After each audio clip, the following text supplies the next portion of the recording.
पनवेल शहरामध्ये आपण बघितलं असेल तर 2 दिवसापासून सध्या सोशल मीडियावरती एक बॅनरचं सत्र सुरू आहे की बिनविरोध निवड झाल्याबद्दल आपले हार्दिक अभिनंदन।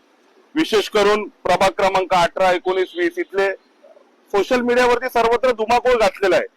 तर माझं म्हणणं असं आहे की आपण ज्या वेळेस मतदान करायला जातो तर त्या मतदानाच्या चिन्हामध्ये एक नोटा नावाचा एक ऑप्शन आहे, एक नोटा नावाचा ऑप्शन आहे। तो ऑप्शन कशासाठी दिलेला आहे की जर कधी यापैकी आपल्याला कोणताही उमेदवार मान्य नसेल तर आपण त्या नोटाचा ऑप्शन चॉईस करू शकतात।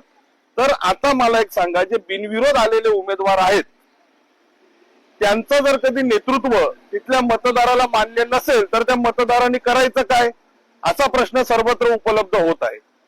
तर जर कधी एखादा मतदार सांगतोय की माझी निवड झालेली आहे बिनविरोध, पण त्याचा जर कधी मान्यता जर कधी तिथल्या प्रभागातील लोकांना नसेल, त्यांना जर कधी त्या गोष्टी मान्यच नाहीये, मला ही व्यक्तिमत्व मान्य नाही। उदाहरणार्थ मी नितीन जोशी एखाद्या बिनविरोध निवडून आलोय, एक उदाहरण आपण धरू, पण जर कधी काही लोकांना माझ्या प्रभागातील माझं नेतृत्वच मान्य नाहीये तर मग त्यांनी करायचं काय, असा सवाल आता सध्या नागरिकांपुढे पडलेला आहे। तर त्याच्यासाठी नोटांविरुद्ध ती व्यक्ती उभे करा, निवडून आल्यानंतर तर तुमचा विजय हा निश्चितच होईल। तुम्हाला जर कधी तुमच्या स्वतःच्या प्रभागामधल्या कामावरती जर कधी तुम्हाला विश्वास आहे तर तुमचा विजय निश्चित होईल। लोकांना जर कधी तुमचं नेतृत्व मान्य नसेल तर नोटांना ते मतदान करतील, नोटा विरुद्ध तो उमेदवार, अशी एक निवडणूक व्हावी। आणि या निवडणूक होण्यासाठी आज पत्रकार मित्र असोसिएशन स्वतः रस्त्यावरती उतरलेली आहे।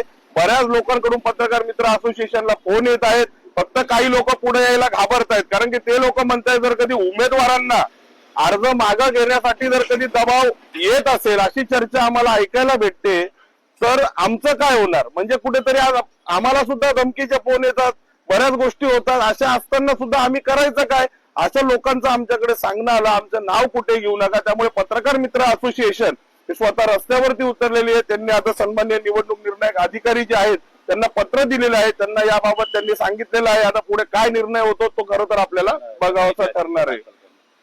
जागरूक नागरिक म्हणून त्याच याच्यामध्ये आता आम्ही कोर्टापर्यंत जाणार आहे, हायकोर्टामध्ये त्याविषयी आम्ही याचिका सुद्धा दाखल करणार आहे लवकरच।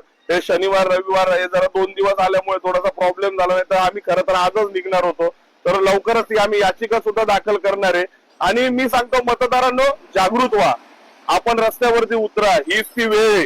हे दाखवून द्या की आपल्यामध्ये किती ताकद असते, आपण काय करू शकतो आणि आपल्या ताकदीमुळे काय होऊ शकतं हे दाखवण्याची आजच ती वेळ आहे। रस्त्यावरती या आणि दाखवून द्या